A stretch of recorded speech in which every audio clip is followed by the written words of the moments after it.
To go down in Austin, welcome back to Saturday Night Football on ABC, presented by Wells Fargo. I want to go back to something Maria Taylor said she heard on the sidelines. The LSU receivers saying they think they can win on the outside. It just feels like LSU eventually is going to take another shot. Need to try to stretch this field with Texas leaving their young corners on islands. Texas had a couple of opportunities. LSU stopped them on downs and goal-to-go situation twice. Burrow wanting to take a shot, but he didn't have enough time. B.J. Foster was there to wrap him up. Yeah, it sure looked like he was thinking about maybe going downfield. He was trying to look for the deep post to his big, tall receiver, Marshall. Just good coverage downfield. You know, he had to just pump one extra time, and by then, you could see the defense from Texas getting into him, led by Foster. A lot of people might be wondering, why is he clapping and then looking over? What he's trying to do with the clap, it's almost like a dummy clap, trying to get Texas to tip their hand for the coaches on the sideline to see the play and then make a call that could maybe work against that coverage. Option look, the pitch to Leonard Fournette, and Fournette is knocked down in the backfield. Jeffrey McCulloch, who's been active early. But McCulloch has been all over the place. We talk about the speed of this defense. Watch them move at that second level.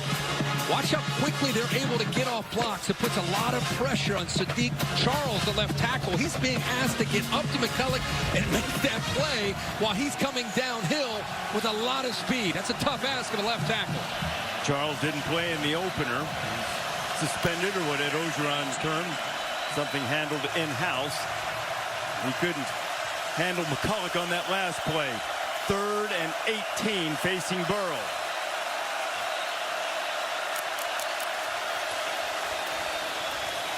Barely got the play off. Fournette carries it and gets up across the 35. That'll just give him a little bit more room to punt. Yeah, and if you think about that, where this drive started, inside, their own 5-yard line, they're at least able to flip the field a little bit. And they got 33 yards, and they're all the way out to the 36. I mean, they were starting at their 3-yard line. So a couple first downs gives them a little breathing room and puts their own defense in a better place. Zach Von Rosenberg, the 28-year-old punter, averaged nearly 52 yards per boot last time, and driving it deep to Jake Smith. And Smith, maybe perhaps dangerously for the speedy athletic freshman, scooped that thing up and didn't have far to go. But Texas will have the ball back, down 3-0 to LSU.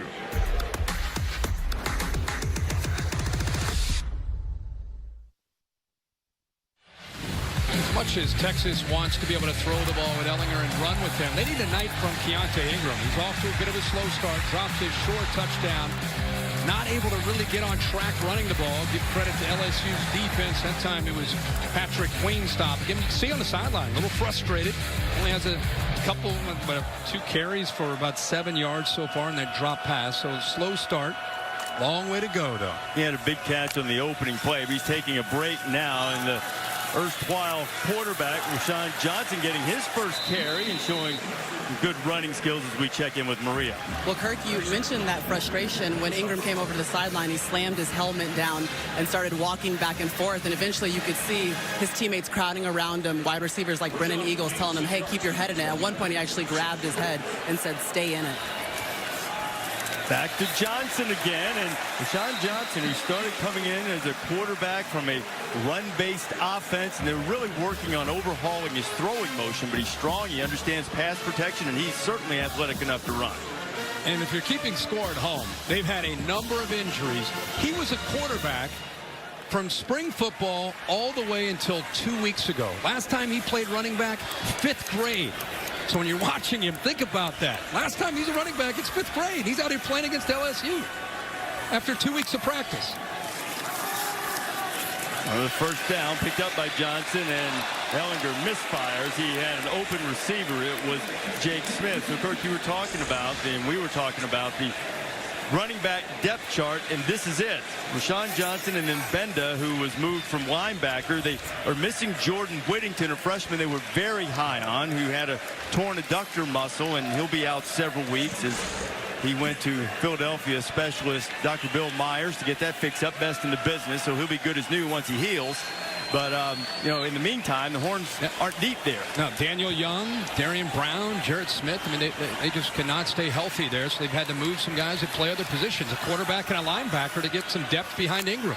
Colin Johnson's brother's running back. He's banged up as well. Ellinger throws underneath. He completes it to Eagles, and Brandon Eagles is hit short of the 40-yard line. Takes a big hit there.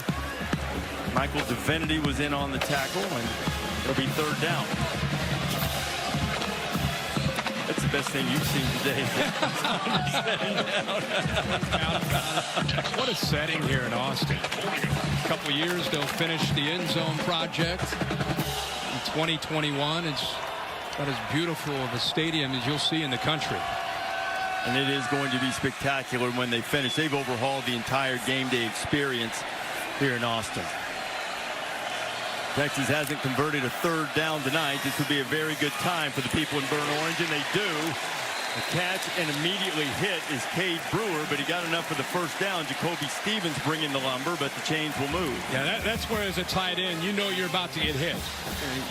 The safety knows you're running right to the first down sticks. He gets a running start. Stevens just unloads into Brewer, but he holds on to it. Ellinger taking a deep shot for Johnson. Colin Johnson is out there. Did he hold on to it? Yes, he did. I think Stingley got it. Oh, did Stingley get it? My apologies. You're right. Well, they're discussing things right now. The two officials are talking. Yeah, the ball was, as they hit the ground. Catch by Texas. First down. Wow. Because, Reese, what I saw is the ball was kind of between the two of them as they hit the ground, and then Stingley, after they hit the ground, took it away. That's the one-on-one matchup Texas wants. You see how? Well, that's a tough angle there. Yeah, that might be able to see better here. That's a true freshman against a veteran, one of the top receivers in the country. A great matchup. See, that ball is loose when they hit the ground. I don't know. I just don't know if Johnson had possession when he hits the ground. And Stingley just ends up taking it away from him after they go to the ground. Simultaneous possession would go to Texas, but from the angle we saw a moment ago, that looked more like the Stingley had it. It looked like his hand is in there the entire time. Obviously, the ball's loose there. It's still loose. Well, there's no way. There's no way that's a possession and a catch for Texas. If anything, incompletion or an interception for LSU and Stingley. And you also have to look here and see if before Stingley got possession, did he touch out of bounds, too. Does he have it before that foot goes out of bounds? This is the beauty of having Dave Kataya up here in the booth, because we could just hand it over to him and see what Dave thinks. All right, here's the interesting issue with this. Now, the rule is control with the foot down, but that ball right now is moving, and it hasn't hit the ground yet. Boy, does it hit the ground there? He hasn't hit the ground yet. Now, watch this. Let's see if it hits the ground. After video review, the ball hits the ground prior to possession by either the receiver or the defender. This is an incomplete pass. It'll be second down. Safest call. I thought it was either an incompletion or an interception. I agree. And if Johnson never really had the ball, did he? No, and if you could let that replay run a little more, I think you'll see that point of the ball hit the ground. So all that for second down. And it sort of brings me back to the point that I made at the end of the first quarter. All of this, it's 3-0. Right. Colin Johnson is one of the best drop rates in terms of, making every catch he has the opportunity to. And Stingley was the #1 cornerback in the country coming out of high school. He has already made his presence felt for this LSU team. And they had a battle, and they'll have a few more tonight. Going to try the other side away from Stingley, and Sam's shot for Brennan Ingles is too high. And Christian Fulton, good to see him back in the game, is on the coverage. Continue to go look for the one-on-one matchups. The safeties are the key to Sam Ellinger on first and second down. Chason turns the corner, can't get there, and Eagles catches it and keeps his feet. Brennan Eagles into the end zone. Touchdown, Texas.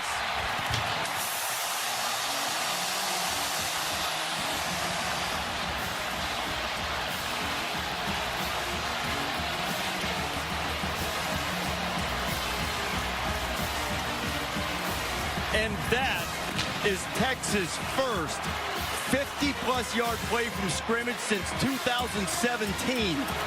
Think about that. 3 straight plays where Ehlinger goes downfield attacking the corners, trying to win a one-on-one battle. Even on 3rd and 10, they went back to it. That is Eagles' 3rd touchdown catch of the year.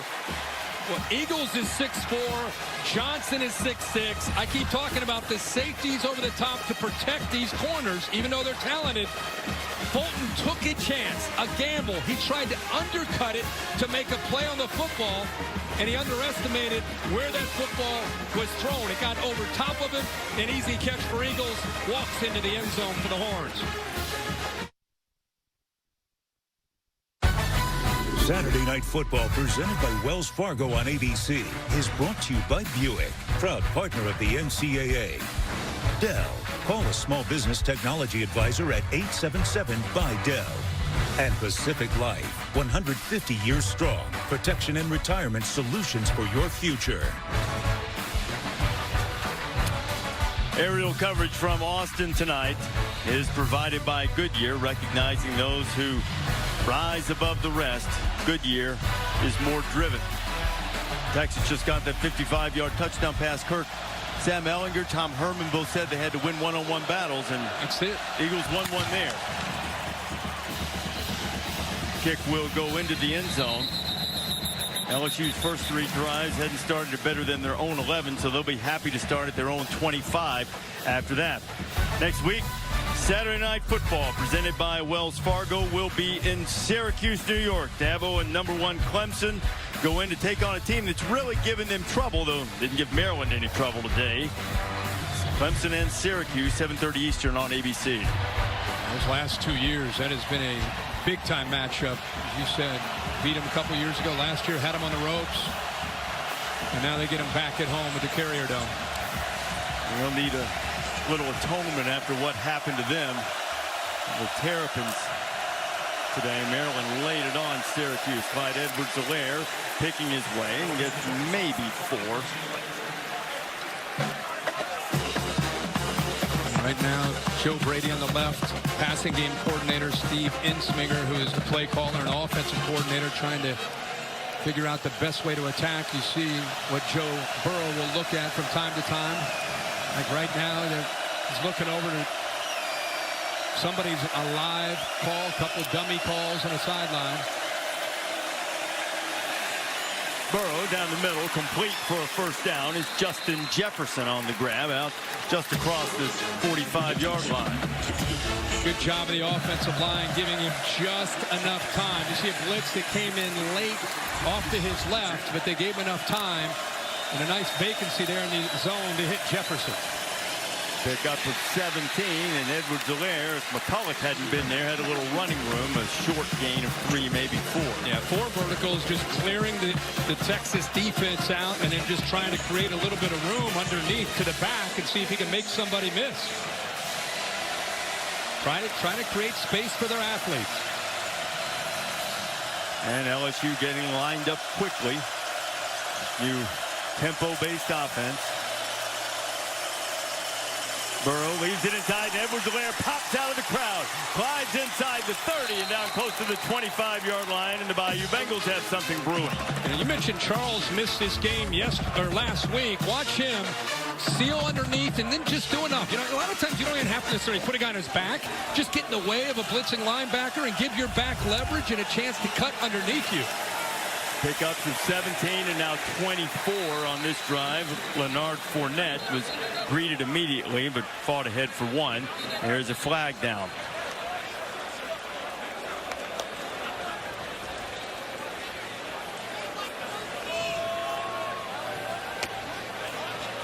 And John McDade sorting out. I think we had some people sprinting toward the sideline.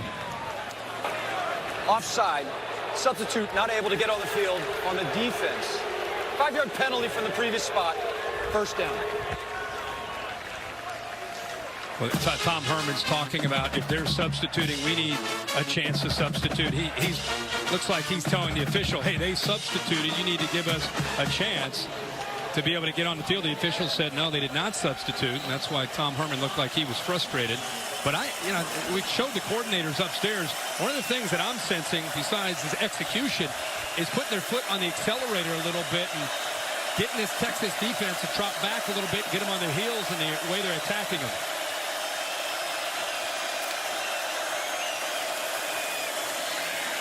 Burrow finds Jefferson again. Second time on this drive. Another first down, and LSU has first and goal. And when you have linebackers that are aggressive, they're coming downhill, and they're getting caught up in crossing routes underneath them, it's creating a nice hole, a little vacancy behind them on crossing routes. Leonard Fournette, the brother of Leonard. A short gain on first down. A couple times we've seen him have time to throw, and he's dumped it underneath to just give those linebackers enough to think about things that could happen in front of them. So now their eyes between the running game and the short passes, they're getting up, and he's looking over and getting confirmation on the play call. But he's finding that nice hole there to Justin Jefferson a couple times to pick up big chunks of yards. Seventh play of the drive coming on second and goal. Burrow still has it, firing into traffic, and it falls to the ground. Brandon Jones almost had a chance to pick it off. Yeah, he's trying to move the safety 7. Stearns with his eyes takes a chance throwing that ball back into coverage, and he's lucky that Brandon Jones, the veteran in the back end of Texas's defense, doesn't come up with a pick. See, he moves 7 enough, but 19 he underestimates, and nice job of extending, laying out. Ball's thrown a little behind. Jones almost comes up with a pick. So now this is the end of the field where people have had trouble getting into the end zone. Texas has stopped on downs twice on this end. Right in front of the student section, too. Burrow fires, and it's caught by Justin Jefferson for the touchdown. How fitting. Twice we just talked about how they're getting the ball to Jefferson behind the linebackers. Why not try it again? Watch the linebackers unaware of what's behind them. Unaware, see that big hole? Third time on this drive, they've been able to locate between the linebackers and the safeties. There's a good look at Burrow's eyes. Does what he needs to do. Knows he's eventually coming back. He was trying to move 7 just enough. Stearns, and then come back and make the throw to Jefferson, who had enough room to catch the ball and then hold on to brace himself before Stearns hit him. How about Jefferson now with 4 catches for 44 yards? He was the big play man on that drive, along with the run by Edwards-Helaire, and LSU answers Texas' big play with a touchdown drive of its own. And Joe Burrow and the Tigers regain the lead at the halfway mark of the second quarter.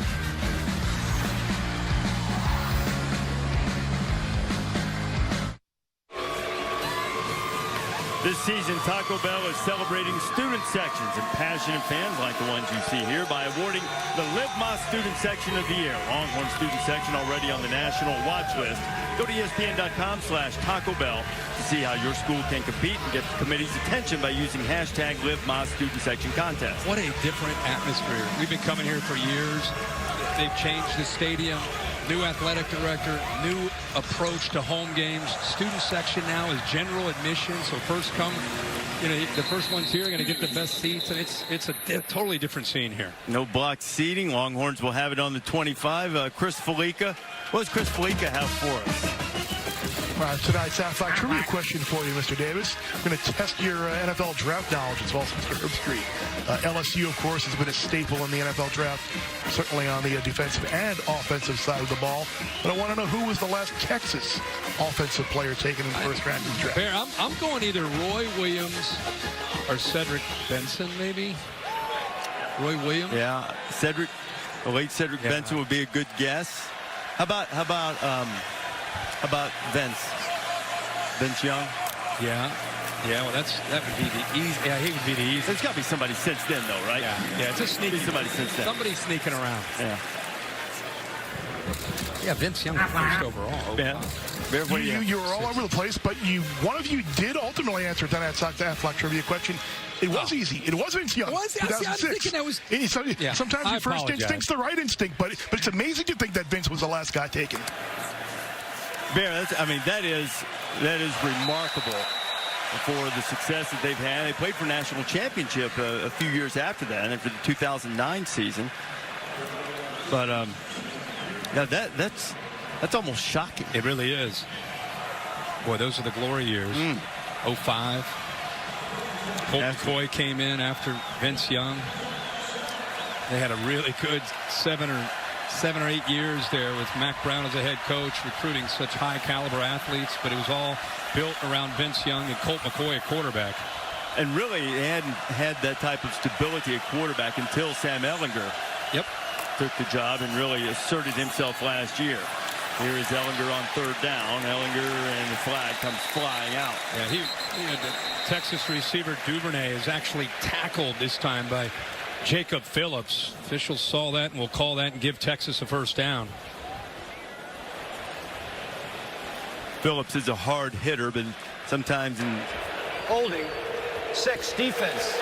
Against an eligible receiver. This is a 10-yard penalty for the previous spot with an automatic first down. that's not always his strong suit, is dealing with guys in space. No, he is a, as you say, physical linebacker at times, does struggle in coverage. Coming out of high school in the Nashville area, actually played on the offense, but also a linebacker, safety type of guy. But when he gets matched up one-on-one, especially against a quick receiver like Duvernay, that can be a problem. So the penalty gives the Horns a first down. Ehlinger stands in, fires into the seam in the middle, and he has Duvernay for another Texas first down. Now the offenses are cranking Remember, the last time Texas had the ball, they were going downfield. Now you got a couple high safeties, so instead of going out wide, now you got to try to go into the middle of the defense. Picked up 17. Ehlinger underneath. Ingram has the grab, and Phillips closed quickly. So just so you know what Sam Ehlinger's looking at, and he does this every week, it's not just against LSU. Because they're so good on the outside with their wide receivers, Eagles on one side, Colin Johnson on the other. We've got an injury. You're looking at the two safeties that really dictate the passing game and how Texas wants to try to attack a defense. There's one of those safeties, Grant Delpit. It's Braden Fajoko, the transfer from Texas Tech, who's down on the ground for LSU. And on a hot night, big defensive lineman will be working on Braden. We're hopeful it is just cramps. LSU with the lead when you come back. Don't forget to check out our Target Command Center coverage of tonight's game. It is streaming live on ESPN3 and the ESPN app. You can keep up with the stats, have a lot of different looks at our coverage of LSU in Texas. Texas at 143 passing yards, and their main target, Colin Johnson, yet to make a play. LSU doing a good job of trying to take away the downfield pass. I keep talking about the safeties, and the reason you see typically two back there is the respect they have for that deep ball on the outside. If you get one-on-one, that's when you'll see Ehlinger take those shots. Rashawn Johnson back into the game at running back, and Rashawn works his way just inside the 40-yard line. It'll bring up third down. I think LSU, they feel confident with their front, with those linebackers, and trying to defend the run. Keep those two safeties back where you don't have to necessarily get them involved in run support. And you can help with Dave Aranda. You can help with the safeties and taking away the height, 6'6", with Colin Johnson. It's tough when you're left one-on-one against an undersized corner. Texas needs to get it to the 35. LSU almost jumps. No contact. Ehlinger standing in. Really good job by Cosmeo and Taylor Chason, but Ehlinger took way too long, and he'll be stopped. Jacoby Stevens coming in there. Yeah, nice job. You touched on it. The left tackle, Cosme, we thought he had his hands full against Chason, but he is giving, watch on the left side, 52. You're talking about an outstanding pass rusher. He looks like he might be holding on to that jersey, but there's nobody open downfield. Nothing that Sam can do except to eat it. And I'm, you know, with his athletic ability and legs, sometimes he'll take off and pick up a first down, unable to. Great defense. Well, Cameron Dicker out there, career-long 52-yard field goal. Right now, they're lining up like they're going to let him unleash one from 58. See if he does that when you come back. Aerial coverage from Austin tonight is provided by Goodyear, recognizing those who strive to rise above the rest. Goodyear is more driven. There's a 4th down right at the 40-yard line, 4th and 5, and Texas sent the field goal unit out. I suspect they were trying to catch LSU unaware and they were going to punt it anyway, but now they send the regular punt team out, and Ryan Buchevsky, who's adept at killing the ball inside the 20, forces a lot of fair catches. The dangerous freshman Derek Stingley standing at his 10. And Derek's not going to get a chance at that one, and it goes into the end zone. It'll come out to the 20. Last time LSU had the football, Joe Burrow had his best drive. 8 plays, 75 yards and a touchdown. Getting those linebackers coming up aggressive all night. They said, let's take advantage of those aggressive linebackers. Justin Jefferson had a great drive himself, finding and taking advantage of that hole between those aggressive backers and the safety. And then on 3rd down, the touchdown, where he moves Stearns with his eyes to give his receiver Jefferson a chance. And you can see that line, when they've done their job, they give 9 time to throw. Look at the night he's had, 8 of 9. Let's see what happens here on this drive here near the end of the first half. He's got freshman running back Ty Davis-Price back there, a big load out of Baton Rouge. He picks up the pass rush, and the pass is complete to Jamar Chase for the 1st down. That was a beautiful throw because he anticipates. That ball is out of Joe Burrow's hands before Chase was even close to coming out of the break, and that speaks to the relationship in the 2nd year of Burrow and his receivers. Picked up 13, and Joe goes right back to work. Into the middle, and he's got Marshall. Terrace Marshall is into Texas territory, and the Tigers are finding their rhythm. And finding a rhythm, they continue to go into that hole. You know, those linebackers are going to have to start getting depth, and that's when Burrow can start checking it down underneath and get the backs the ball in space. And the freshman has his first carry, and he had some forward progress and tried to spin away. Malcolm Roach is there to stop it. Boy, Joe Burrow looks like he is in a rhythm and in command right now, this new offense of LSU in 2019. And this isn't just tonight, people watching LSU. The entire SEC West is watching LSU and Joe Burrow, taking some notes, scribbling down some notes, saying, hey, you guys watching what's going on in Austin with 9 and White? He's not too bad. He's not a man to mince words either. I think he referred to it as bringing the offense out of the Stone Age. He's right. They used to play not to lose on offense. This is a different mindset. Jones bringing the heat from the outside. Now Burrow's going to throw it to an open Chase, and Jamar Chase has it. A 1st down inside the 25. Condensed formations. You see this in the NFL with the Saints. You see this with the Rams. It affects the defense and their communication. Nobody sees Chase. How many times have you seen Robert Woods of the LA Rams run that route and nobody on him? That comes from Joe Brady from the Saints. Quick out. There is Chase again. He's slung out of bounds by Jalen Green. Steve Insminger, the offensive coordinator, calls the plays on the right. Joe Brady came over as the passing game coordinator. They felt that they needed to open things up, give their athletes a better chance, so they went to the Saints and found Joe Brady. Edwards-Helaire slips a tackle, and he works his way inside the 10. 1st and goal again for LSU. You notice those linebackers, with everything that's been happening the last couple series, aren't quite as aggressive firing down. Now they've got a lot they're thinking about. They've got to worry about Joe Burrow back there. They've got to worry about the ball being thrown behind them, just enough to make them hesitate. Gives the running back Edwards-Helaire enough room to get up there, and those linemen a chance to get up there to block him.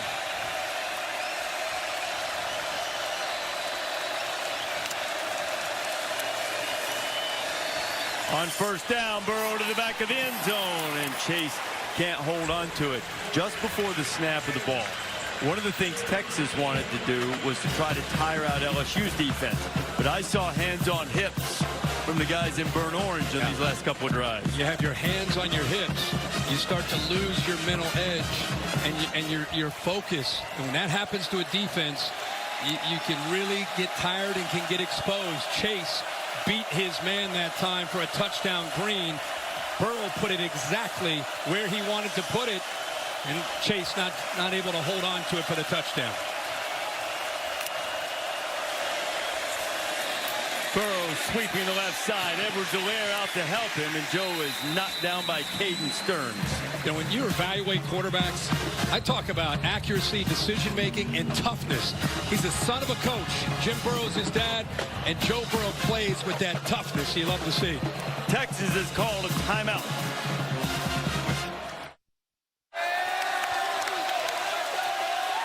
Cade York lining up for a 33-yard field goal attempt for LSU, trying to put the Bayou Bengals up by 6.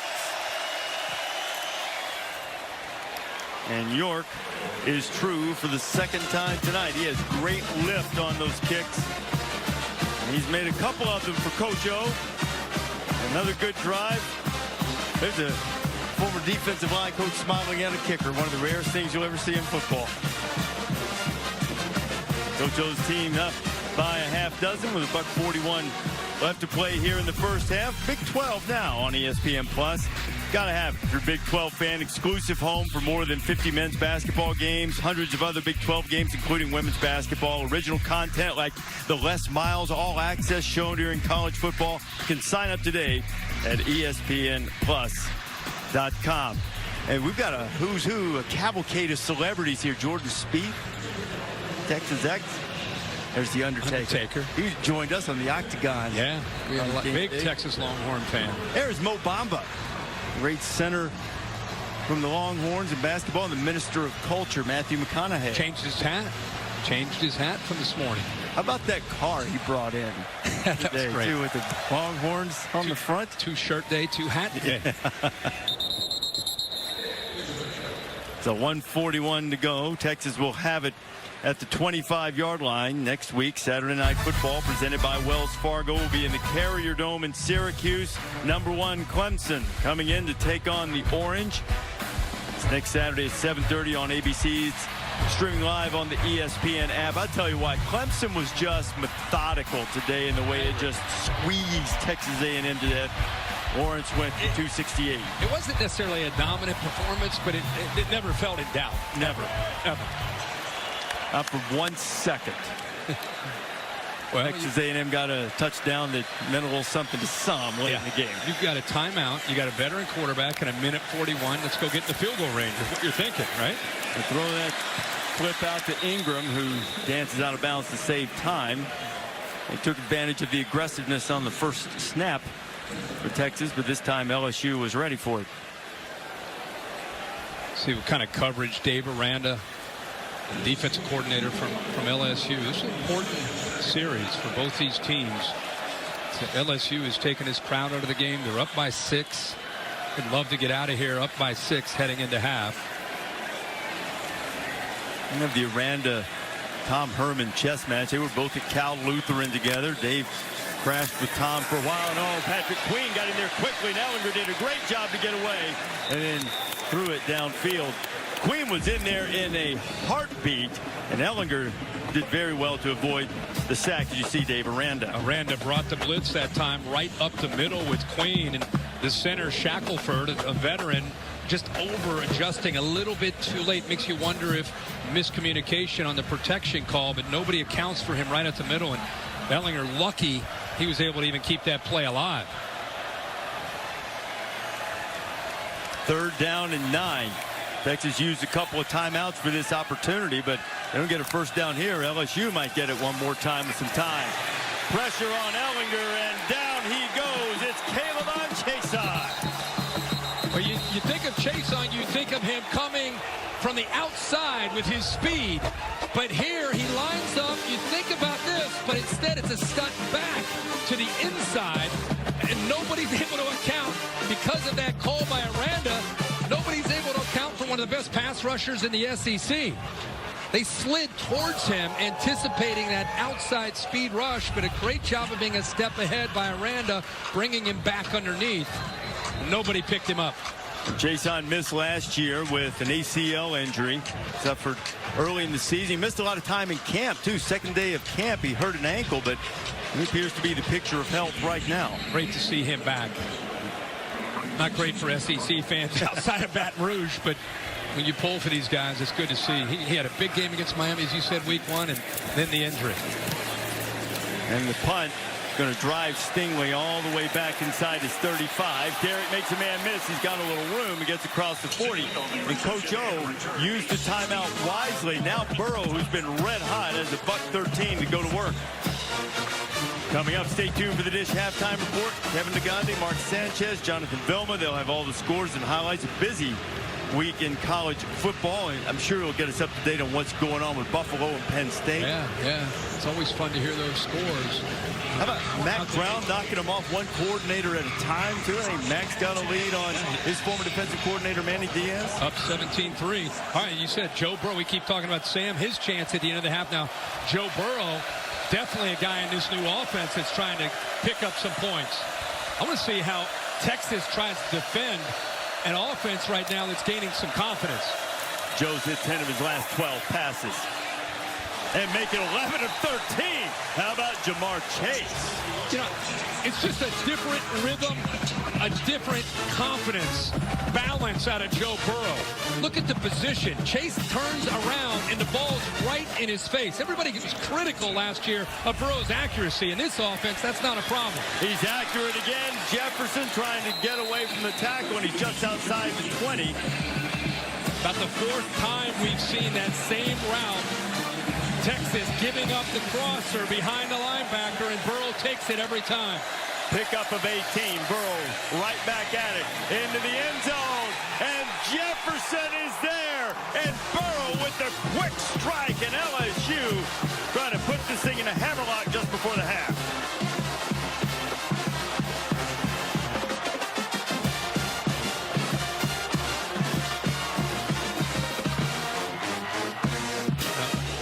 Dad decided to get out of coaching to watch his son play. His mom is there as well.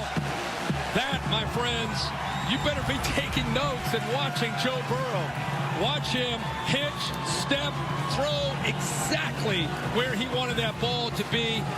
Up, high, and back where Jefferson can adjust. The Texas defender never sees the football. And I'll tell you, as much as I love watching Burrow, this Justin Jefferson is a big-time receiver at LSU.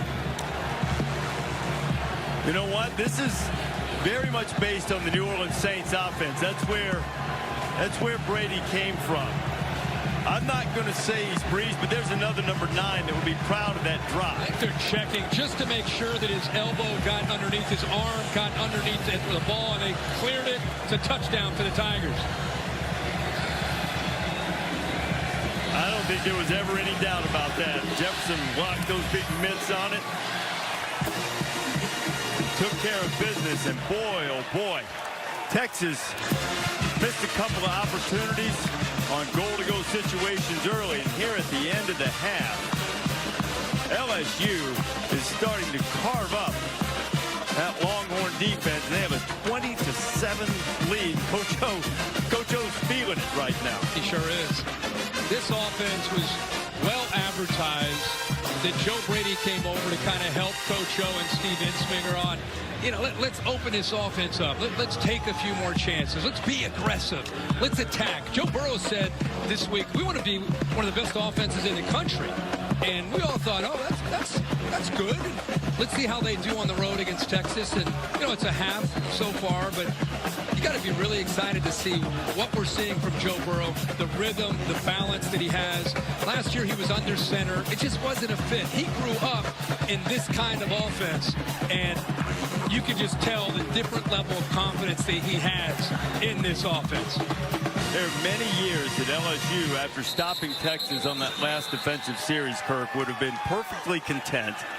Let that clock wind down, run out, go to the half with a 13-7 lead. Instead, they call timeout. They get it back, and boom, boom, boom. Now the lead's 13. And see, I think that's the thing. It's not just an offensive philosophy.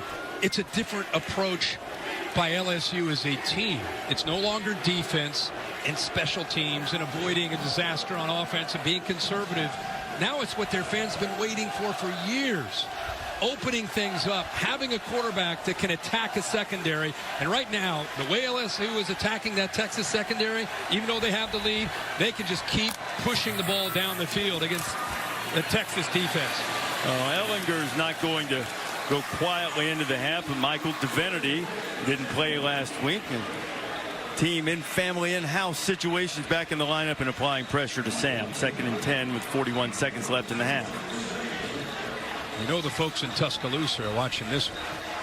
What they're saying, what's going on with the LSU offense? It is something foreign to most of the SEC, and man, Coach O had a vision of what he wanted on offense. He found the right guy. Steve Insminger has been very gracious in allowing Brady to teach them the offense and then implement it. And now Texas keeps it on the ground with Ingram with half a minute to play here in the first half, and Longhorns might need to go in and regroup. Yeah, Texas cannot get the ball thrown downfield at all. Yeah, their best receiver, Colin Johnson, up to this point, doesn't have a catch. He's 6'6". He catches the ball on everybody that he faces in the Big 12. This is an SEC defense. They wanted to challenge him at the line of scrimmage. They want to put safeties over top of him. First half goes to the LSU secondary. Remember that DBU? Is it Texas? Is it LSU? After one half, it's LSU. They only gave him 3,000 tickets, and they put them way up in the nosebleeds, but they are making some noise here in Austin as LSU has a 20-7 lead. That's the end of the first half here in Texas. Halftime report with Kevin Negandhi, Mark Sanchez, and Jonathan Vilma is coming up right after these messages.